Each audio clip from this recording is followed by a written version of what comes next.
Okay, so this is our Zadie sweater, and this is what we've chosen for our summer knit along. Our first ever knit along for Off Our Needles. You guys, this sweater I cannot wait to have, and I cannot wait to wear. It's really, I think it's going to be not a difficult knit, but I think ultimately it's going to suit so many people. What I love about it is it's a classic bottom-up construction.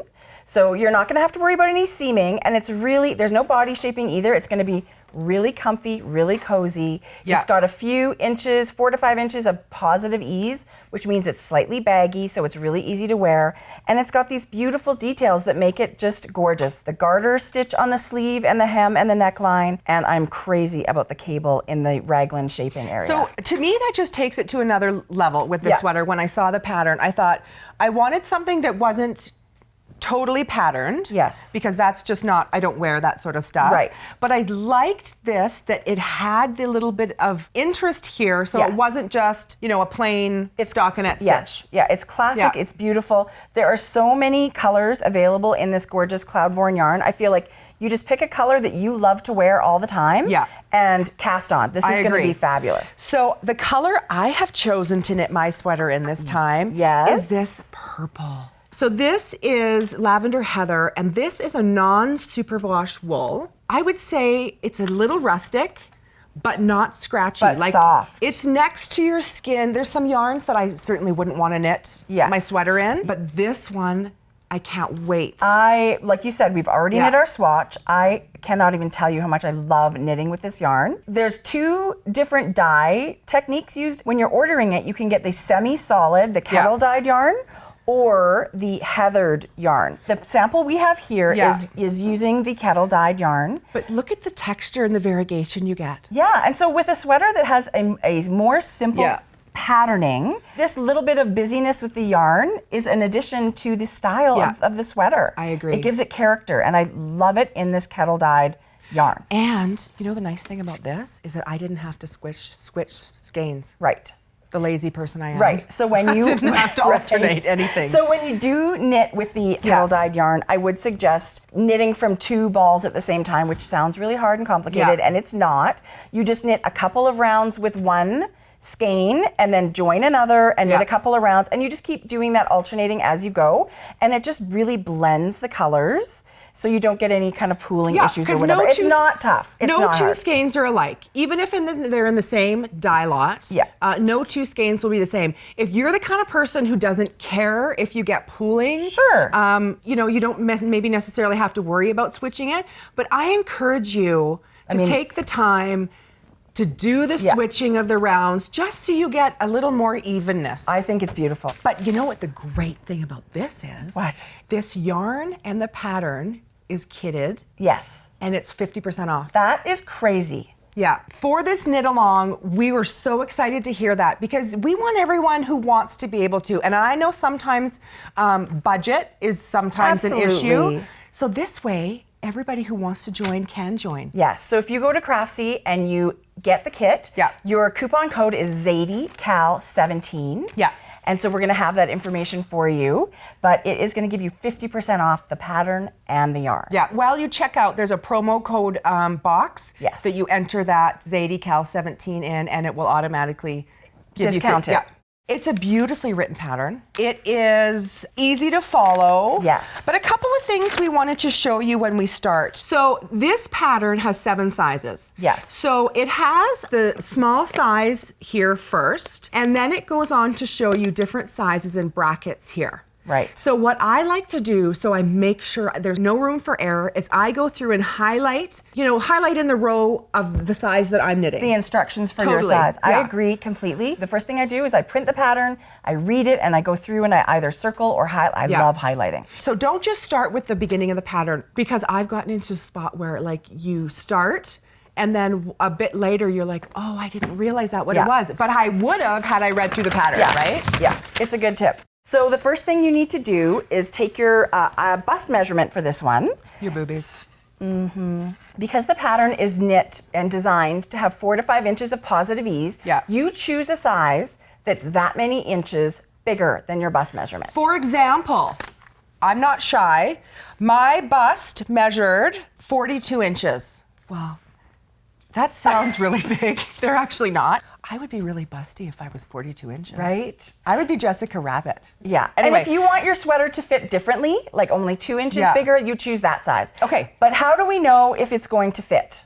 Right? So you choose the needle size and the yarn, and you knit a swatch. Have a seat, grab your yarn, cast on, knit a swatch. It's a must. Like, why bother going through the whole motion of everything, purchasing your yarn, and then at the end, it's not going to fit. So let's just say we're pro swatch, big pro swatch. And that comes from someone that'll, skimp and cut corners kind of wherever you can. Pro swatch is a bit of a stretch. No, it's good. But it's important. It is important. Yeah. So let's talk about gauge. So knitting a swatch. We are knitting a sweater in the round. So there are only knit stitches, in the body and the sleeves of your sweater, which means your swatch needs to be only knit stitches. Yeah. So you can do this 2 ways. You can knit a tube.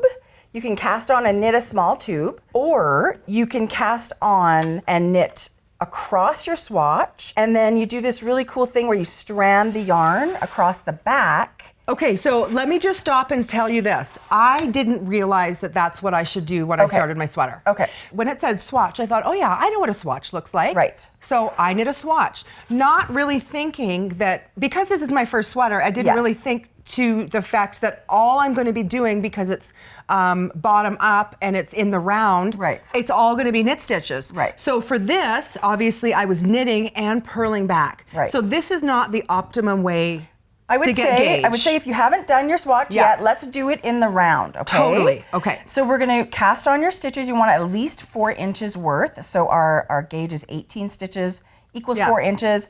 I cast on always a few more than that so I can get a bigger swatch and I can actually measure 4 inches. Okay, so I've knit across. Yeah. And then when I get to the end of that, I just loosely stranded my yarn across the back, which, you save some yarn. You don't have to knit whole tube. And make sure you don't do it tightly, but then you just kind of push your work back to the beginning again, and you continue knitting across. Yeah. So you're still only doing knit stitches. That's my tip for this swatch. Knit it in the round, and then there's one more step before you can actually measure it. Okay, so mine, although I did knit and purl stitches, mine aren't going to be completely out of the crazy gauge for my swatch. Yeah, so it turned out that yours did work out okay, which is, It did turn out, I was lucky for that, but I certainly, going forward next time, will knit it in the round So we actually have an awesome worksheet that can help you with your all things swatch. There's gonna be a link in the description box below for our free gauge worksheet. Yeah. So that's going to be a really handy little tip if you have any issues about how do we swatch, how do I measure. There's some places on there where you measure your swatch before you wash it. Yeah. And because this is going to be our sweater, we want to treat the swatch just like we would our sweater, which means at some point I'm going to dribble pizza or whatever on my sweater, and I'm going to have to wash it. So you have to wash your swatch. You have to do that because your stitches will... sometimes they plump up and they change, and I never have my gauge the same before I wash it and after I wash it. So it will change a little bit. Because putting it on unwashed could be different putting it on washed. Yeah. So you want to know what this swatch is going to do once it's wet, blocked, and dried. Right. Okay. And so that gauge, free gauge worksheet in the description box below, somebody might not know what a swatch is. I know, it's a really handy little worksheet. You guys are gonna love that. So it walks you through the steps that you're gonna take to get a good swatch. And let's say, for example, this pattern for the main body is a 4.5 millimeter needle. Let's say you knit your swatch on a 4.5, but you don't get gauge, right? So you're gonna want to adjust your needle size. True. So this chart is going to tell you what to do to make the changes that you need to get gauge. Yeah. And can I just show you really quickly, since we're talking about needle sizes? This is my swatch. I did knit it around, but I've since cut it apart, so it just kind of looks like a cool little coaster. It looks like a Barbie rug. Kind of. What I did, I used 2 different needle sizes when I was swatching, and I separated it with this line of purl bumps here. So tell me why you did that. Why did I do 2 needles, or why did I Why did you do 2 different sizes in your swatch? To save myself from knitting 2 swatches. Okay, so you anticipated... I just wasn't sure. If you were going to get gauge. I wasn't sure, so I thought, you know what? I'm going to use 2 different needle sizes and see what happens. That's why you're the smart one. No. And I'm the eye candy. No, you are the eye candy. Okay. But I have to say, it was great, and it was easy, and it doesn't take that much longer to just add another little. That's genius. I would have never thought of that. But that is smart. Okay, good. So I love that. Who knew? Okay, so again, we can't stress enough about the importance. So that's the thing. We're going to swatch. We're going to use the gauge worksheet. Yes. Should we show how to measure? Yes. Let's show how to measure. This is a great little tool. This awesome little square. You can see what this is. This is called a gauge ruler. It's got measurements on the edges, and then it's actually got a 4-inch cutout, which typically when you're measuring a gauge swatch, it gives it to you over 10 centimeters or 4 inches of stitches. Exactly. Right? So you would line it up right at the edge of a stitch. I'm going to get my little handy pointer. We are like high-tech season 2 people. Okay, and so you line it up right along the edges. Yes. So you've got an entire stitch. And then you count everything that is in this and you can actually have half a stitch.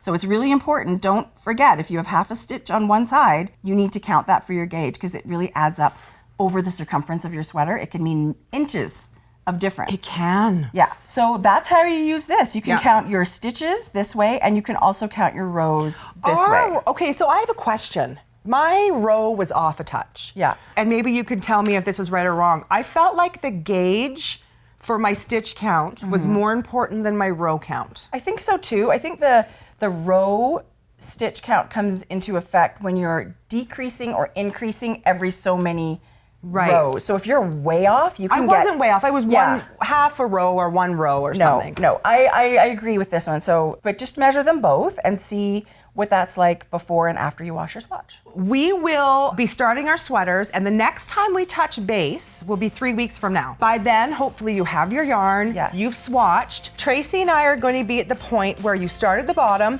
and you stop here, and the next step is going to be knit your sleeves. And then when we come back and talk about it again, we can work through this together. We'll show you how to put it together so that you can move on to the next step. Fingers crossed.